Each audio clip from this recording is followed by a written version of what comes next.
Hello everyone, my name is Feed Alligators and welcome back to another video. I will gladly admit, before they added more attachments to this gun, the UZI was horrible. But since they added new barrels and the new ammo, the 41 Action Express, the gun has actually become pretty good. Obviously it's not super competitive with some of the really good ones. Obviously the MP5 is still going to be #1 for submachine guns. But even the MP5 is not the best for Warzone. I think the MP7 is still the best for Warzone, but this class is a very good second. And obviously a lot of people don't use the UZI because nobody leveled it up when the game started because it wasn't as good as the other ones, so nobody really unlocked the good attachments that they added for this gun. Also, keep in mind, this is more of a short-range type gun. I would not recommend using this to snipe someone across the map. So with this out of the way, let's get into the class setup. As with all my class setups, the first attachment I will recommend is the monolithic suppressor.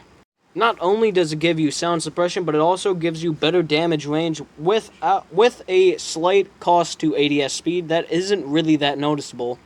So this attachment is perfect for Warzone, and that's why I put it on all of my Warzone classes.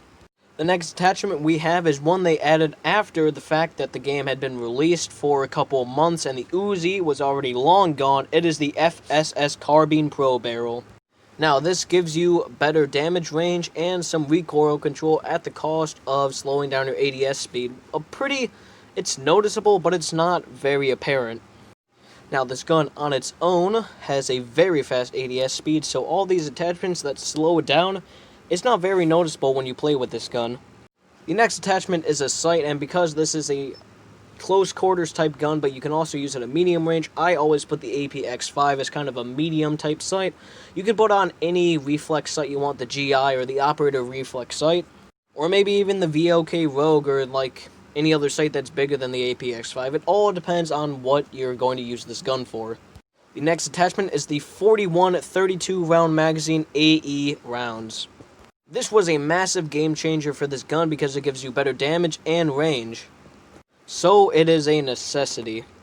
And I think it's kind of weird they added this after the fact that this gun had been released for a couple months and everybody had forgot about it because it was horrible before the update with it.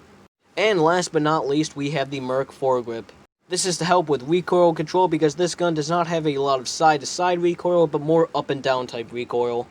And it slows down our ADS speed by a very small amount, but that doesn't really matter on this gun. It also helps a very good amount with hip-fire accuracy, so I know one spot I go a lot is the buildings in Tavors District on the Warzone map, and those have a lot of close quarters, so if you need a hip-fire, it's very good for that. And so with all this out of the way, let's get into the gameplay. As you can tell, the gun has a very fast ADS speed. It has a lot more damage and range than the normal UZI. It also has a pretty good amount of hipfire accuracy. I know you probably can't see this in the gameplay, but it does. Also, the monolithic helps us stay off the radar in Warzone and not be hurt as much. And all in all, the usefulness of this gun has gone up a lot since the attachments that they've added. So, as I said before, I still will use the MP7, but this is a good secondary to it. Of course, it's all up to personal opinion. I personally like the MP7 because of its fast fire rate. Some people like the MP5 because of its damage.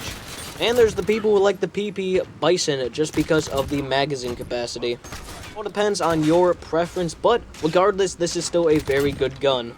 And that is going to end the video. Make sure to like and subscribe and comment anything down below, such as new ideas for future videos or what you liked about this one. And I will see you all next time.